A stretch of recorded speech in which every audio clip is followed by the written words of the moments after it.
Muy buenas tardes, buenas noches, como prefieran. Bienvenidos en cualquier caso, señoras y señores, a este debate público. En un día en el que, ayer lo hablábamos también en el debate del martes, se puede hacer historia, porque hasta ahora nunca habíamos tenido una huelga del Poder Judicial. Desde hoy ya podemos decir que sí, así que el día queda marcado en el calendario.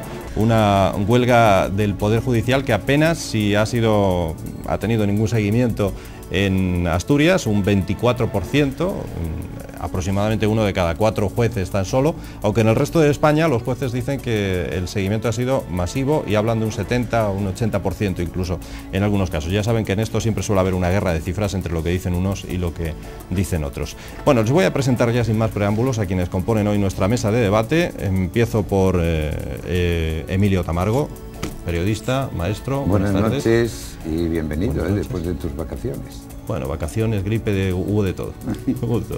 Miguel Ángel Llana, ¿qué tal? Articulista además y compañero de esta casa, habitual colaborador de esta casa. ¿Qué tal, Miguel? Buenas tardes. Muy buenas. Tenéis por ahí el billete de 20 euros que hoy se ha distribuido, que no lo ha visto Triqui, se lo vamos a enseñar a Triqui. Triqui, buenas tardes. Buenas tardes. Y ese es el billete que se ha distribuido hoy, una fotocopia de billete de 20 euros que los jueces han arrojado por allí como queriendo decir que lo suyo no es una reivindicación salarial, que no están protestando para que les suban el sueldo, sino para que mejoren los medios. Hombre, yo creo Podemos que... empezar ya por ahí, ¿sí? Sí, no, la foto, vamos a ver, la foto del cazador, yo diría que está fundamentalmente estoy convencido que es la huelga del cazador, y voy a explicar por qué. A mí me parece, bueno, hombre, que es un hito, no cabe duda, porque es la primera vez que hay una huelga al margen de las cifras exactas, que yo creo que tiene menos importancia que el hecho en sí de que una buena parte, como mínimo, parece ser que se deduce que han parado, y teniendo en cuenta que las otras dos grandes asociaciones que no llamaron, en general están de acuerdo con todos los planteamientos. Otra cosa es que hayan creído más prudente esperar todavía un tiempo para ver si lograban las reivindicaciones que se hacían, ¿no? Y además teniendo en cuenta que, bueno, sí, es el tercer poder del Estado, ¿no?, con la importancia que ello tiene, pero que también deja, jurídicamente es muy difícil entrar en algo que no está claro si sería legal o no legal la huelga. El hecho es que se dio, y yo estoy convencido que al margen de, efectivamente, de toda la penuria que tiene de infraestructuras, la justicia en este país, llámese, pues no hay medios informáticos a la altura de los tiempos en que estamos, que hay locales escasos y en muchos casos de forma muy mala, que hay pocos jueces para el nivel de habitantes, si no recuerdo mal, me parece que en Europa están de 20 jueces por cada 100.000 habitantes, en España estamos en 10, es verdad que en Asturias me parece que estaban 14 o 15, no lo sé, mejoramos ese ratio, ¿no? Y que, bueno, los planteamientos que hacen, yo creo que al final me da a mí la sensación que estarían más dispuestos también a esperar que la actitud, que yo creo que fue muy chabacana, del gobierno, de este ministro de Justicia, a la hora bueno, tuvo pues salidas por ahí que parecía que pedía la guerra él mismo, con amenazas y demás, ¿no?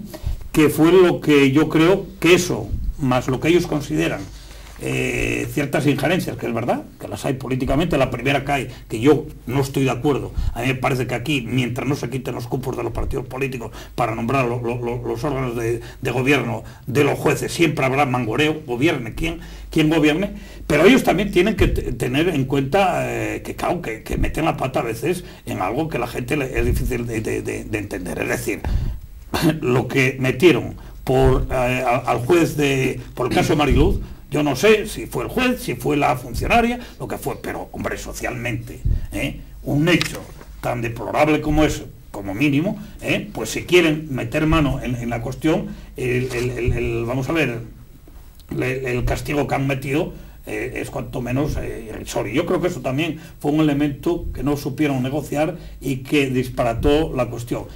Y el caso, y termino, es que mientras la justicia, como digo, no haya medios informáticos para saber si un delincuente que está buscado aquí en un juzgado de Yamaquique, el que está al lado, no sé si hay dos, otro más al lado, no puede saber que esa persona ya delinquió o asesinó o hizo pederastía en Gijón, Claro, es que estamos en pañales, o sea, es decir, no tener esos medios al día de hoy a nivel informático, pues es que está mal. Y claro, termina que la justicia en este país, pues no me extraña que lleve ya un tiempo que ha dejado de creerse en ella, viendo pues diferentes casos. Hace mucho tiempo que ya está aquella frase de la justicia es un cachondeo, eso ya ha llovido desde que se dijo aquello. Porque está actuando muy descaradamente, y los fiscales y demás, a tenor del partido político o el gobierno de turno. Y eso o se corta, o la gente irá abriendo los ojos y no podrán tener credibilidad en la justicia, no se podrá tener, al margen de los problemas de infraestructuras y demás, que exigiría mucho dinero, cosa que ningún partido político cumplió, siempre diciendo, siempre tal, pero luego lo único que negocian los dos grandes partidos políticos en este país, negociaron siempre históricamente, era la cuota de los míos, cuántos metes tú, cuántos meto yo, en los órganos de gobierno. Lo demás, todo mentira. Emilio, por favor. Bueno, yo quería decir dos cosas, si me deja Triqui, porque... No, pero mira el cazador. Sí, el cazador. Que no toca hoy hablar de él, pero falta el otro cazador. La primera es que a mí me parece, y lo considero como ciudadano, una huelga ilegal. En un poder como es el judicial en este país, uno de los tres poderes del Estado, quiere decir que cualquiera de los otros dos poderes se puede poner en huelga. Algunos ya están siempre. Bueno, sí. Difícilmente con los descansos que tienen, ¿no? O bien que los jueces pueden pasar a formar parte de un funcionariado en este país. Y se acabó todo el lío. Tanto sueldo, tanto trabajas, tanto y punto. Eso por una parte. Me parece absolutamente la huelga una afrenta al país, a la democracia, a la no sé, ¿cómo te diría yo? A la ilusión de los españoles por vivir dentro de esos tres poderes y que los tres poderes se entiendan perfectamente y gobiernen, que es lo que tienen que hacer. Y nos lleven por el camino bueno. Me da la impresión de que esta huelga, que podía haberse provocado ya hace muchos años, porque hace muchos años que están en las malas condiciones que hay que reconocer que están los juzgados y en las pocas ayudas que en sí mismos tienen los jueces, creo que viene provocada por la sanción al juez tirado. Yo creo que es de ahí de donde surge prácticamente todo y aprovechan, pues, como disculpa la situación informática y de estado de los locales de los juzgados. Que el Estado en sí mismo no pueda a sus propios números, a sus efectivos, multarles, esto es lo que pretenden los jueces, y aunque haya sido pequeña la sanción, lo que pretenden es que de ninguna de las maneras se toque el poder de su magistratura. Y nada más. Dice Emilio Miguel Ángel que la huelga es ilegal. Si los que hacen cumplir la ley son los que la saltan, claro, pues mal empezamos, ¿no? Bueno, yo más centrado en el tema de la cuestión profesional de los jueces y demás, creo que en el fondo hay otros temas relacionados tanto con los jueces como con la justicia, que realmente nos afecta muchísimo.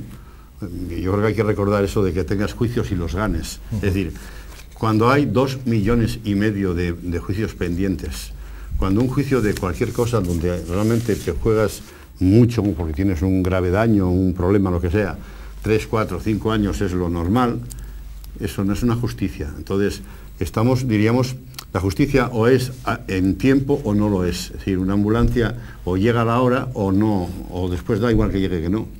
Y con la justicia, pues, por una parte, está a las órdenes del poder político. Es decir, esto es lo que comentabas, Triqui, antes, es un cachondeo. Es decir, quitan y ponen en la magistratura, en el Supremo, en el Constitucional, según rollos políticos.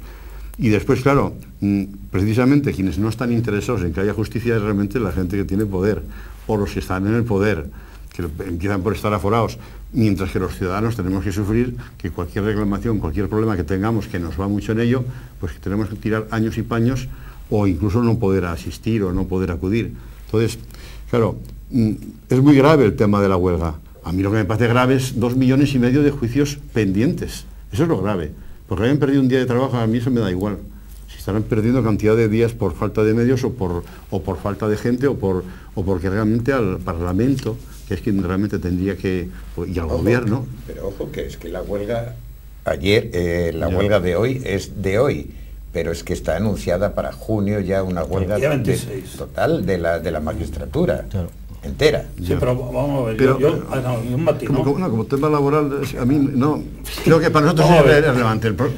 Teniendo juicios pendientes, tantos como tenemos, que vayan un día a la huelga, tomen por saco, que hagan lo que les dé la gana, que no nos mareen con el día de huelga. Y cada vez menos se cree en ella, claro, viendo la mano política en 50.000 casos, sí, sí, viendo las tardanzas, viendo a quién beneficia, viendo cómo sale, ¿cómo se llaman aquellos? Los de la gabardina, hombre, que el botín no entra en cárcel, el otro le libran, no le juzgan, es decir, la mano del partido político sustenta los gobiernos en general, y me da igual izquierda que derecha, porque han demostrado casuísticas diferentes del cachondeo que se arma, y fundamental, lo paga el pobre, efectivamente, que es el que tiene esos casos y tal. Porque el día de huelga en sí no va a ningún lado, viendo la tardanza que hay, aparte que ellos lo pueden hacer de mil formas la cosa, no marcando vistas, igual que un médico cuando hace ciertas huelgas no marca visitas para ese día, o, bueno, uno la recupera otro día, no lo puede hacer. Sí, sí. El tema es político. El tema es político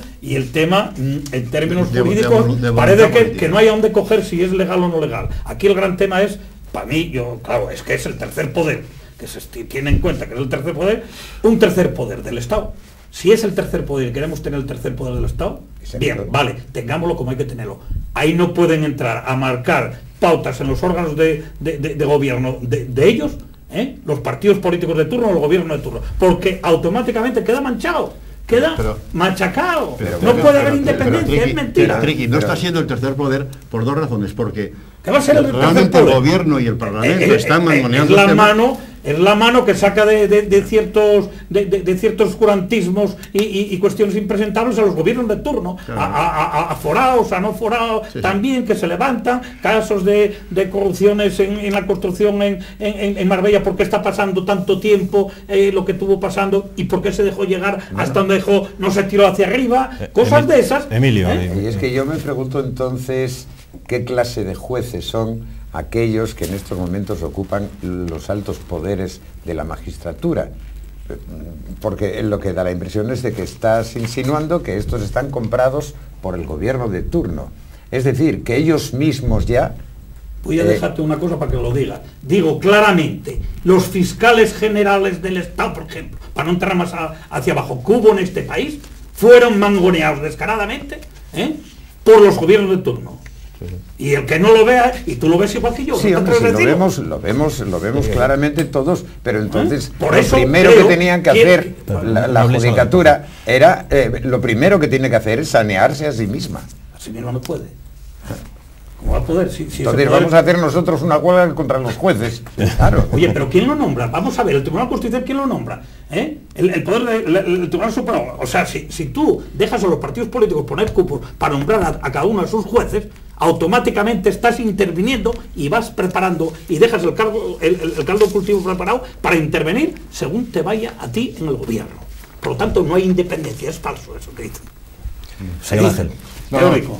Yo me quedo con lo del principio, es decir, que lo de la huelga realmente, estamos hablando de los ciudadanos, es decir, porque realmente son funcionarios de servicio público, etcétera, etcétera. Quienes estamos sufriendo los problemas de la justicia somos los ciudadanos, no los jueces. Eso está claro. Y además lo estamos sufriendo porque hay un poder político, tanto en el Parlamento como en el Gobierno, que le importa un pito el tema de la justicia.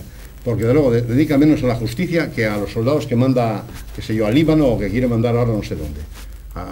Es decir, es algo secundario porque personas aforadas no van a ir nunca a la cárcel. Y de luego no han ido nunca. O sea, para que un aforado vaya a la cárcel o un personaje de la banca o de las altas finanzas entra por una puerta y sale por la siguiente. Salvo que haya ido contra el sistema, como sucedió. Si va contra el sistema y tira de alguna manta, que esos son temas ya muy delicados, entonces a ese se lo cepillan.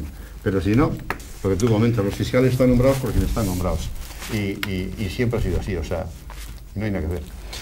Es curioso la trayectoria del ministro. Estaba leyendo un poco mientras hablabais de una biografía, algunos detalles sobre su vida, que se explican sobre la vida de Mariano Fernández Bermejo, que comenzó diciendo: hemos luchado contra los padres y ahora toca luchar contra los hijos, refiriéndose a los franquistas y a los hijos de los franquistas, pero sin embargo él es hijo del alcalde falangista de su localidad natal, en Arenas de San Pedro, en Ávila, dice su biografía. Dicen también que tiene allí varias gasolineras y que algunos de los vecinos, no satisfechos con su labor, han decidido boicotear y no echar gasolina allí, ¿no?, en donde él tiene esas gasolineras. Y habla también, por ejemplo, su biografía de, se puede decir lo que se quiera de este ministro, pero desde luego que ha pasado inadvertido, ¿no? Recordemos que se gastó una burrada, 250.000 euros en remodelar su vivienda oficial, que decían que tampoco era necesario remodelarla. Y un detalle muy curioso fue cuando, en plena campaña electoral, su mujer estaba de baja laboral, pero apareció bailando con él en plena campaña electoral, ¿no? Que esto también es curioso, ¿no? Por no citar el acontecimiento de la famosa caza, ¿no? Pero es un ministro que, ya digo, cualquier cosa menos discreto, ¿no? Bueno, lo de ser hijo de un alcalde franquista a mí me tiene absolutamente sin cuidado, porque la mayor parte... Pero que no diga lo que dijo, hombre. Bueno, pero la mayor parte... No, que no diga lo que dijo. Por ser hijo de un alcalde franquista, yo podría decirlo también. No me considero un hombre de derechas. Mi padre fue defensor de Oviedo y no por eso claro, tengo que sentirme herido. Y aquí ha habido muchos defensores de Oviedo que han sido sus hijos, pues tienen otra vida. ¿Y qué tiene que ver que haya sido franquista? Bueno, yo esa parte es que me molesta cada vez que se dice, porque al fin y al cabo tengo que decir, coño, pues a mí me van a decir lo mismo. ¿Y por qué? Yo creí toda la vida en mi partido, cuando milité tantos años, y sigo creyéndolo, cuando el Partido Comunista sacó la política de la reconciliación nacional ya por los años 50 o por ahí, y sigo creyéndola a pie juntilla, ¿no? Aquí hay hoy ciertos conversos que aparecen por los determinados gobiernos que yo creo que, tirando más señuelos de rojillos o de querer taparse rojos para no entrar en los problemas reales de verdad y en las cosas que tienen los trabajadores, pues actúan. Este es muy parecido. A mí me parece que lo que más define, por el historial que yo leí de él, del tipo de dictador que es que en las fiestas del pueblo, y todos sabemos lo que son las fiestas del pueblo, cuando se empiezan a las 8 de la mañana a tirar los voladores, salir, pues abusando de eso, sale en faldón y arma un cirio. ¿Pero quién? ¿Él o el padre? Este señor, bueno, no era ministro de aquella, pero ya era lo que era como juez y tal, y abusando de su judicatura y el rollo, bueno, intimidando a la parte del pueblo. Y yo creo que ha metido la pata hasta atrás el Partido Socialista, nombrándolo, pues por lo que se ve. Ascenderá. No, ya lo ascendieron, se habla de ilegalidades cometidas con él. Ascenderá más todavía. Hombre, lo quitarán, lo van a quitar, yo estoy convencido, en su momento, pero ascendiendo, lo que es lo que se suele hacer muchas veces desde los determinados partidos políticos, ¿no? Bueno, te quitamos de ahí, no te preocupes, te damos el chollo en tal sitio, en algunos casos se habla para que no hables. Cuando digan, oye, y hemos que antes, ¿no? Que te tengan que quitar por este follón, no sé qué, o esto que pasó, y que te den otro sitio más, y que la gente del pueblo así que son un poco de, oye, ¿esto por qué lo hagan? Encima premialo. No digan para que no hable, no tire la manta, o no descubra no sé qué, porque ya sabes que estas cosas siempre, cuando salen del propio partido político, donde se empieza a tirar el primer hilo, y se empieza a desarmar el tinglao, y se empiezan a descubrir ciertas corruptelas, etcétera, prevaricación, no sé qué, el follón viene desde dentro, ¿no? A partir de ahí viene, es el que canta el primero. En resumen, alguno porque no cobró lo suyo, otro. Este es el tercer poder del Estado y hay alguien que dice que se pronuncia mal la J. Con el primero, con el segundo y con el tercero. Bueno, a ver, vamos a otra cosa. Parece que las modas tristemente se copian. Ya saben que hace unos días les contábamos que en Galicia se había gastado, no sé cuánto, una barbaridad también, 1.500, 1.600, 2.000 euros, no sé, como se tira con pólvora ajena, en un sillón, en una serie de... ¿Cómo sillón? En todas las sillas. Con todas las 1.400 euros. Cada una las sillas de la mesa, 26.000 euros. Bueno, pues ahora el Partido Popular denuncia que en el Acuario se ha gastado también 1.440 euros en una silla de confidente, que yo no sé qué es eso exactamente. No sé, yo tampoco. Silla fue lo primero que pregunté a Llana, que fue lo primero en llegar. Yo no sé lo que es el confidente en ese... No sé qué es una silla de confidente. En un acuario, un confidente. Y digo, ¿será el que habla con los tiburones o el que ve cómo tal? Es una raza de pez, vete tú a saber. Es que los astilleros dan para mucho. No lo sé.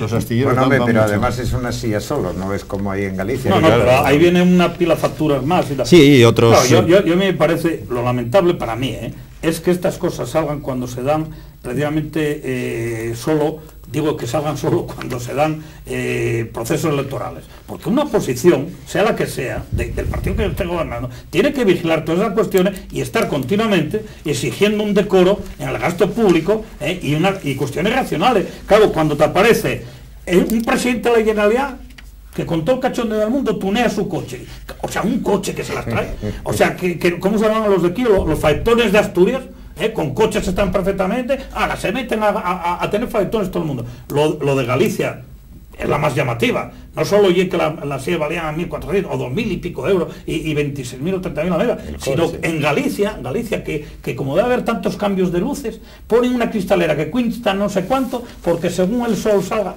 vamos a ver, aquí es llegar a unos niveles que yo espero que en Gijón, por el aprecio que tengo yo por lo menos personalmente a la alcaldesa, a no ser que se lo hayan hecho por atrás, porque me parece que es en Gijón, ¿no? Lo que sí, es en Gijón, en el Acuario.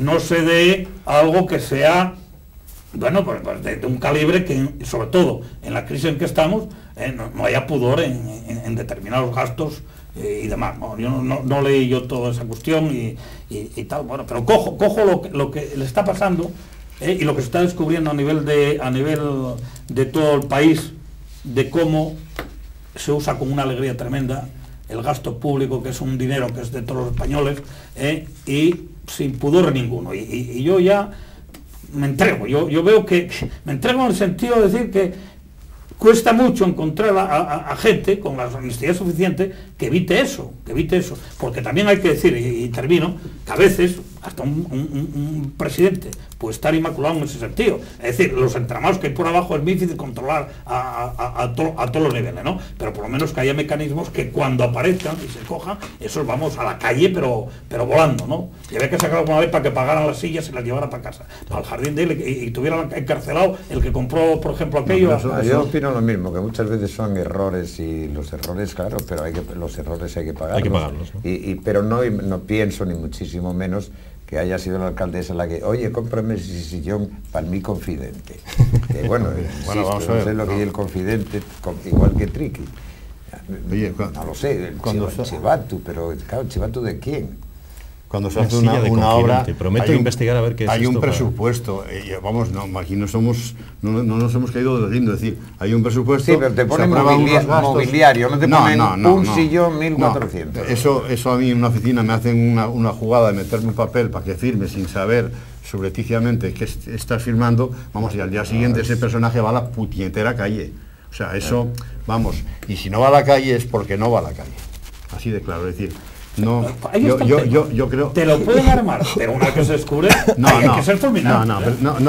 Nadie le cuela al jefe algo para que firme, y más en un tema público, y más en un montón de millones. Bueno, será no al jefe máximo, yo me imagino que la alcaldesa de Gijón tiene muchísimos papeles que firmar y confía en la gente que viene detrás. Está a nivel por ahí determinados gastos que ni pasan por presupuesto de tal, que contratos se pueden hacer a dedo. Depende de la cantidad. Y lo que están ahora queriendo basarse mucho en el follón que hay montado en Madrid, algunos se escudan esas cuestiones. Hombre, cuando tú abusas mucho de todas esas pequeñas partidas, y es que estás engañando a los presupuestos, engañando a lo que hay para hacer esos chanchullos, ¿no? Legal será, otra cosa es que sea ético, pero ético para nada. Pero Triqui, esto es la punta de un iceberg, es decir, nos enteramos de 200 facturas, nos enteramos de una, y del resto no nos enteramos. No, bueno, eso nos enteramos de una cosa ocurre siempre, tan sana, diríamos, o tampoco contenido como puede ser el mobiliario de un despacho más o menos caro. Y cuando hay otros viajes, por ejemplo, que son mucho más caros, o invitar en el Molinón a todo el mundo que llegue. Bien tarea que se armase una guerra ahora entre los del PP de aquí con los socialistas de aquí, a los dos ayuntamientos, a ver facturas del Ayuntamiento de Oviedo, el Ayuntamiento de Gijón y demás, porque nos íbamos a encontrar con... Eso no lo veremos nosotros. No lo vemos, porque a que se callan. Oye, como empieces por aquí y yo empiece por el otro lado, a ciertos niveles se juntan una comida y se apacigua todo. Y encima la pagamos nosotros la comida. Encima la pagamos nosotros, eso sí. Gastos de representación. Bueno, señores, hablamos... ¿Te ríes mucho, tocayo? Hombre, no me voy a reír, pues, son cosas que les estamos viendo todos los días y ocurren casi desde que el mundo es mundo. O sea que eso, insisto, yo no le echo la culpa ni a la alcaldesa de Gijón ni al señor Touriño ahí en Galicia, porque probablemente eso sea labor o pecado o culpa de alguien por el medio. En última instancia, ese sí debería de haber visto las facturas tal y como eran. Pero el pasárselas a la firma, a la alcaldesa en este caso, o al presidente de Galicia en el otro, que tiene que firmar, porque no va a parar a mirar todos los documentos.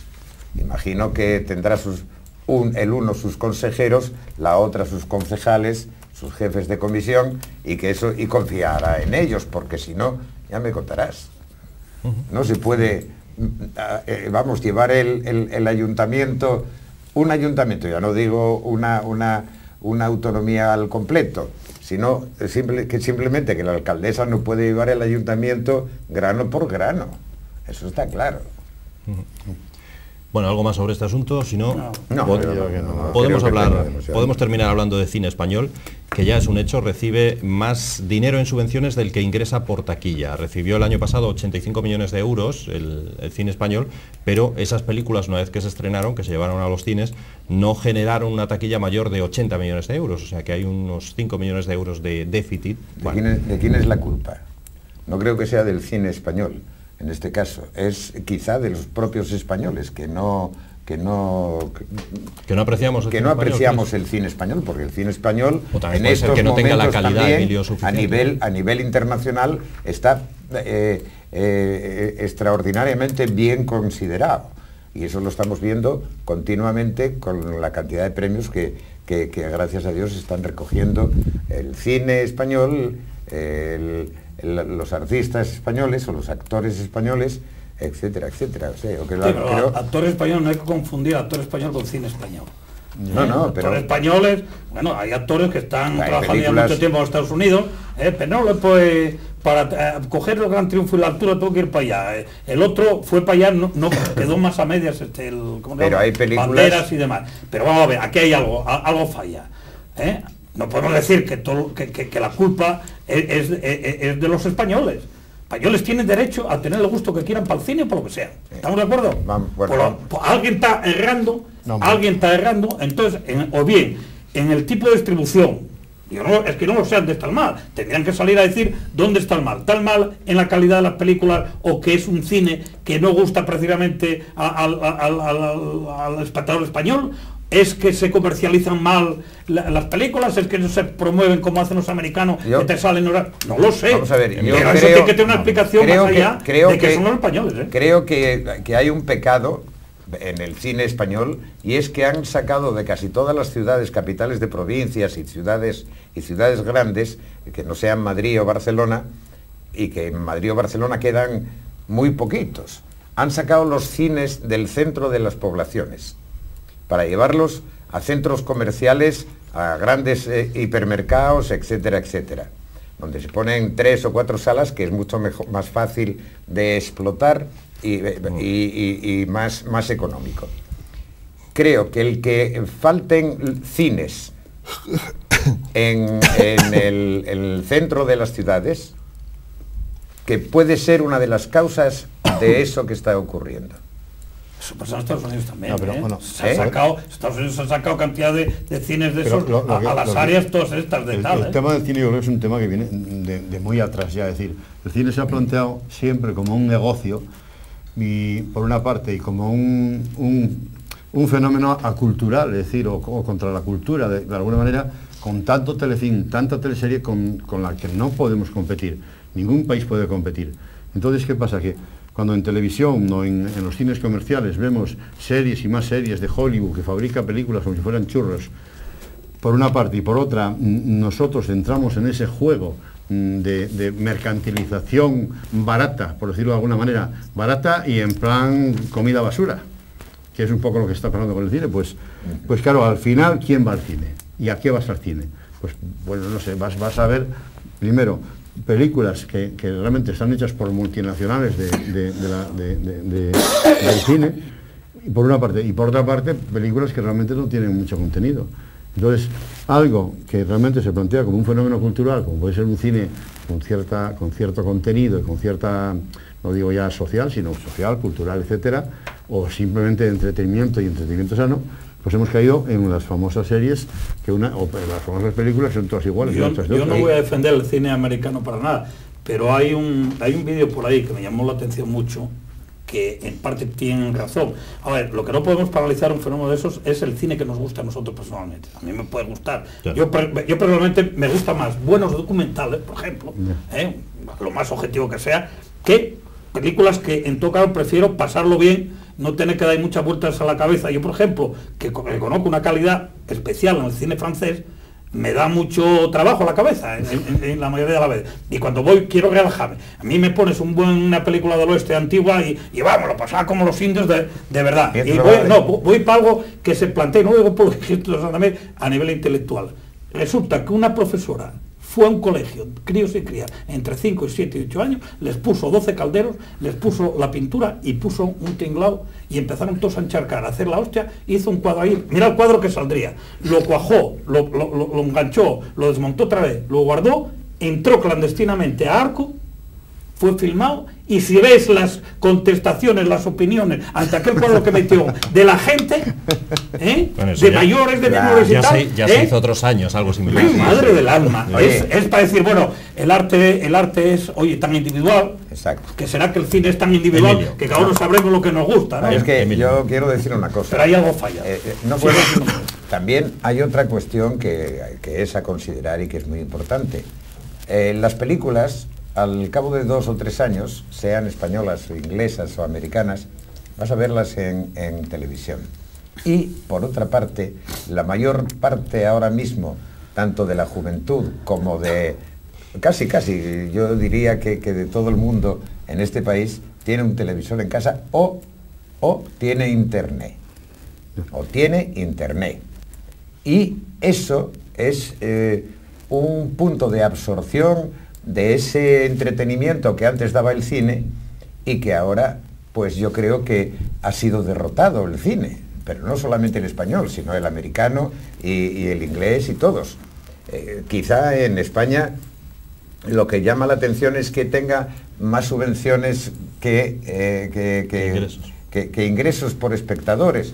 Bien, bueno, pero al fin y al cabo se producen obras que quizá el día de mañana puedan ser obras de arte, de la cinematografía, o que tú las veas pasado mañana en el televisor, y a lo mejor esos espectadores no pagan, pero son espectadores, y yo no sé qué es más importante en última instancia.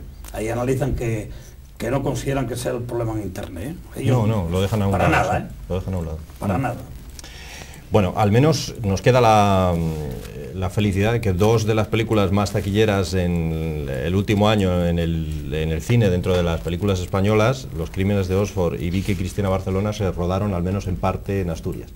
Hay paisajes asturianos por ahí por medio, ¿no? Y ahora empieza una serie en televisión, en la 1, al fin y al cabo yo estuve... Muy asturiana. Yo estuve trabajando en televisión, en la 1, pues empieza hoy ¿en la 1 o en la 3? Fíjate, que ahora ya no lo sé. No, creo que es en Antena 3. En la 3, ¿no? Si hay Óscar, ojalá haya... ¿Te refieres a la que protagoniza el doctor Gonzalo Mateo? Castro? Correcto, es en Antena 3, sí.